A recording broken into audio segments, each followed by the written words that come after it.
7 தமிழ் பொறுப்பும் பொது நலமும்.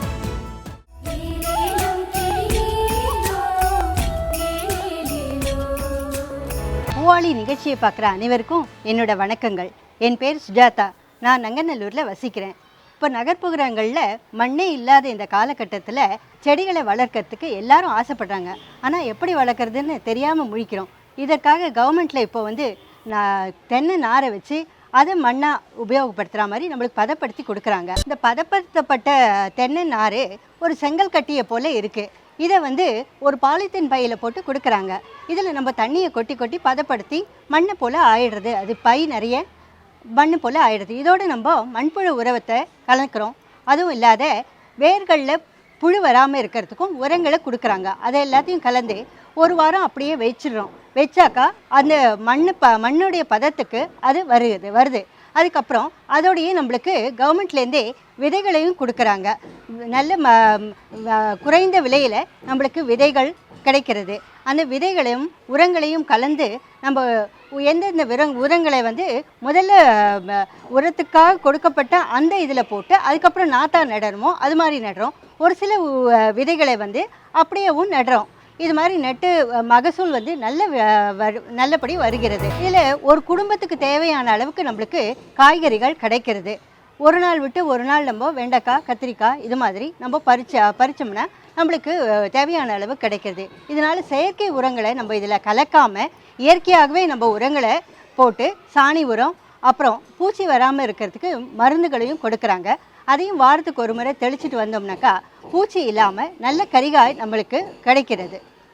இந்த தென்னை நார் பதப்படுத்தப்பட்ட முறையில் எப்படி செய்கிறதுன்றது முதல்ல எனக்கு தெரியாமல் இருந்தது.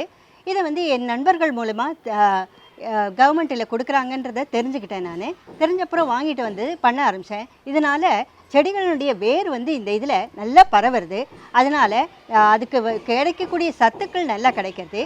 தண்ணியும் ஒரு நம்ம அளவுக்கு அதிகமாக தண்ணி கொட்ட வேண்டியதில்லை. அதில் அந்த பாலித்தீன் பைகளையே நம்ம ஓட்டை 4 பக்கமும் செய்கிறதுனால அதிகப்படியாக தண்ணி கொட்டியிருந்தோம்னா அது தண்ணியும் வெளியேறிடுறது. அதுவும் இல்லாமல் மகசூல் அதில் சின்ன இடத்துல ஒன்றோ 2 இல்லைன்னு 3 செடிகளுக்கு மேலே நம்ம வைக்கிறதில்ல ஒரு பாலித்தீன் பையில். அதனால் நல்ல அளவில் நம்மளுக்கு கரிகாய் நிறைய கிடைக்கிறது. இப்போ எங்கள் வீட்டு மொட்டை மாடியில் பார்த்தீங்கன்னாக்கா கத்திரி செடி, வெண்டை செடி, அதுக்கப்புறம் அரைக்கீரை, பாலக்கு எல்லாம் வச்சுருக்கேன். இதில் அவரைக்காய் நல்ல கொத்தா நல்லா காய்ச்சது. அவரைக்காய் கொடியாக தான் இருக்குன்றது இல்லை, செடி அவரை கொடுக்குறாங்க விதை. அப்புறம் கொத்தவரைக்காய் இருக்குது. இந்த முள்ளங்கியை வீட்டிலேயே நம்ம பயிர் செய்யலாம். நல்ல ஃப்ரெஷ்ஷாக நல்லா இருக்குது. முள்ளங்கி பார்க்குறச்சவே அந்த இலைகளை பார்க்கச்சவே நல்ல ஒரு நம்ம குழந்தைகளுக்கு இது பிடிக்காது அது பிடிக்காதுன்னு சொல்கிற குழந்தைகள் கூட இந்த வீட்டிலேயே விளையிற கரிகாவை பார்த்தோன்னே ஐயோ இது பார்க்கச்சவே சாப்பிடணும் போல் இருக்கே அப்படின்னு சொல்கிறாங்க. எங்கள் வீட்டில் நான் கரிகாவை தவிர இன்னும் மூலிகை செடிகள்லாம் கூட மொட்டை மாடியிலேயே வளர்க்குறேன். வெத்தலை வச்சுருக்கேன், அதுக்கப்புறம் கண்ணந்திப்பிலி வச்சுருக்கேன், துளசி செடிகள் நிறைய வச்சுருக்கேன். இது மாதிரி நிறைய மூலிகை செடிகள்லாமும் வச்சுருக்கேன். இதை தவிர பூச்செடிகள்லாமும் எங்கள் வீட்டில் தோட்டத்தில் மொட்டை மாடியிலேயே ரோஜா செடி, அப்புறம் காஸ்மஸ், அது மாதிரி அழகாக இருக்கக்கூடிய செடிகள்லாமும் இதில் நிறைய வச்சுருக்கேன். சாதாரணமாக மண்ணில் நம்ம தண்ணி அதிகப்படியாக செலவாகும் செடிகளுக்கு. ஆனால் இந்த தேங்காய் நாரை வச்சு செய்கிற இந்த மாதிரி மண் கிடைக்கிறதோ இல்லையோ இதில் நம்மளுக்கு அளவுக்கு அதிகமாக தண்ணி தேவைப்படுறது இல்லை. தண்ணி குறைஞ்ச அளவிலேயே தான் செலவாகிறது. அதுவும் இல்லாத இதில் நம்ம செயற்கை முறை உரங்களை நம்ம போடாததுனால நஞ்சு கலக்காத காய்கறிகள் நமக்கு கிடைக்கிறது.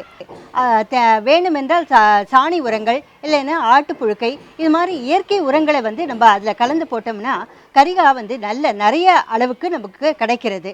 இது மாதிரி நம்ம இயற்கை விதங்களிலேயே நம்ம பாதுகாத்து கொள்ளலாம். அதுவும் இல்லாமல் பூச்சி வர மாதிரி இருந்ததுனாக்கா வண்டோ பூச்சி அது மாதிரி வர சமயங்களில் பூண்டு, இஞ்சி, பச்சை மிளகா இதெல்லாத்தையும் அரைச்சி தெளிச்சோம்னா போதும்னு நம்மளுக்கு சொல்லி கொடுக்குறாங்க. இந்த கவர்மெண்ட்டில் கொடுக்குற அந்த விதைகள் கொடுக்கச்சவே இதெல்லாமும் சொல்லித்தராங்க. இயற்கை முறையில் நம்ம எப்படி அதை பாதுகாக்கணும், நம்மளுக்கு செயற்கை முறை ஃபெர்டிலைசர்ஸ் இதெல்லாம் போடாமல் அளவுக்கு அதிகமான மகசூலும் கிடைக்கிற மாதிரி எப்படி செய்யலாம்ன்றதையும் சொல்லித்தராங்க.